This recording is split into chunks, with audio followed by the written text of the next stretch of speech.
El teorema de Pitágoras. El teorema de Pitágoras es uno de los teoremas más importantes de la matemática, específicamente de la geometría. El teorema de Pitágoras funciona en los triángulos rectángulos. Entonces, primero vamos a hacer un recorderis del triángulo rectángulo.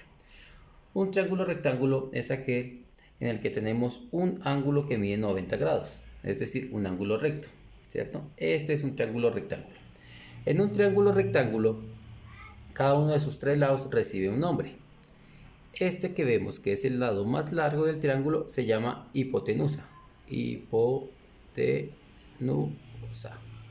Es el lado más largo y fíjense que el lado más largo siempre queda opuesto al ángulo de 90 grados. Y los otros dos lados reciben el nombre de catetos. Este es un cateto y este de acá es el otro cateto. Bueno, entonces recordemos, el lado más largo es la hipotenusa, los otros dos lados se llaman catetos. ¿Qué es el teorema de Pitágoras? El teorema de Pitágoras es básicamente un procedimiento que me permite, como vemos aquí abajo en el ejemplo que vamos a hacer ahorita, me permite, si vean la longitud de dos lados, poder determinar el otro lado, ¿cierto? Para eso tenemos este ejemplo y voy a resumir lo que es el teorema de Pitágoras. El teorema de Pitágoras me dice, si usted conoce la longitud de un cateto y también del otro cateto, puede hallar la hipotenusa mediante esta fórmula, que dice que la hipotenusa al cuadrado es igual a un cateto al cuadrado más el otro cateto al cuadrado. Ahora bien, si lo que usted quiere hallar es un cateto y tiene la longitud de la hipotenusa y del otro cateto, entonces el teorema de Pitágoras me dice que un cateto al cuadrado va a ser igual a la hipotenusa al cuadrado menos el cateto al cuadrado. Estas dos son las fórmulas del teorema de Pitágoras. Y les repito, estas dos fórmulas nos sirven para hallar la longitud de un lado cuando se conocen la longitud de los otros dos lados. Bueno, vamos a mirar este ejemplo. En este ejemplo nos piden hallar esa longitud a la que vamos a llamar h. ¿Por qué h? Porque es hipotenusa. Bueno, ustedes pueden darle cualquier letra. Entonces, fíjense que aquí me dicen, este cateto mide 3 centímetros, este cateto mide 4 centímetros. Me piden hallar la hipotenusa. Entonces, yo voy a utilizar la fórmula que dice que la hipotenusa al cuadrado va a ser igual a cateto al cuadrado más cateto al cuadrado. Entonces, reemplazamos hipotenusa al cuadrado, que es lo que voy a hallar es cateto al cuadrado, o sea, 4 centímetros, que es lo que mide ese cateto, más el otro cateto, y el otro cateto mide 3 centímetros. Entonces, más 3 centímetros al cuadrado.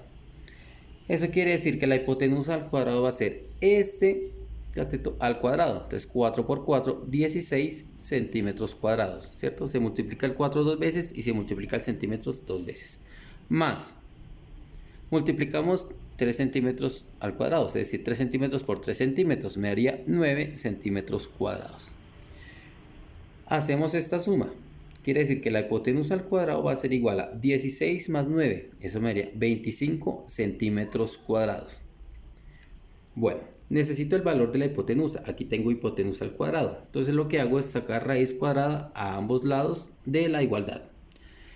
Puedo cancelar el índice con el exponente, porque la radicación y la potenciación son operaciones inversas. Es decir, me queda que la hipotenusa es igual a... hallo la raíz cuadrada de 25. Es decir, debemos buscar un número que multiplicado dos veces me dé 25. Eso es 5. ¿Por qué? Porque 5 por 5 me da 25. Y la raíz cuadrada de centímetro cuadrado es centímetro. Esa es la respuesta, o sea que h nos mediría 5 centímetros. Aquí utilizamos el teorema de Pitágoras para hallar la hipotenusa. Veamos otro ejemplo. Aquí tenemos este triángulo en donde también, fíjense que también tenemos que hallar la hipotenusa, ¿cierto? Porque es el lado más largo. Volvemos a usar la misma fórmula. Hipotenusa al cuadrado es igual a cateto al cuadrado más cateto al cuadrado. Reemplazamos. Hipotenusa al cuadrado es igual a cateto al cuadrado, es decir, este de acá. Voy a decir que es 9 centímetros al cuadrado. Más esta hipotenusa, más 12 centímetros al cuadrado. Hipotenusa al cuadrado va a ser igual a, elevamos 9 centímetros al cuadrado, 9 por 9, 81 centímetros cuadrados, más 12 centímetros al cuadrado, 12 por 12 daría 144 centímetros cuadrados. Sumamos estos dos, nos quedaría que la hipotenusa al cuadrado va a ser igual a 81 más 144, eso daría 225. 225 centímetro cuadrado más centímetro cuadrado, pues darían centímetros cuadrados. Nos quedó hipotenusa al cuadrado. Sacamos raíz cuadrada, se cancelan operaciones inversas, quiere que la hipotenusa es igual a raíz de 225. Entonces debemos buscar un número que multiplicado dos veces me dé 225. Este número es 15, porque 15 por 15 me da 225. La raíz cuadrada de centímetro cuadrado es centímetro. Entonces la hipotenusa mide 15 centímetros. Es decir, la longitud de este segmento, de este lado del triángulo, sería 15 centímetros. Y así utilizamos el teorema de Pitágoras en la resolución de estos dos ejemplos.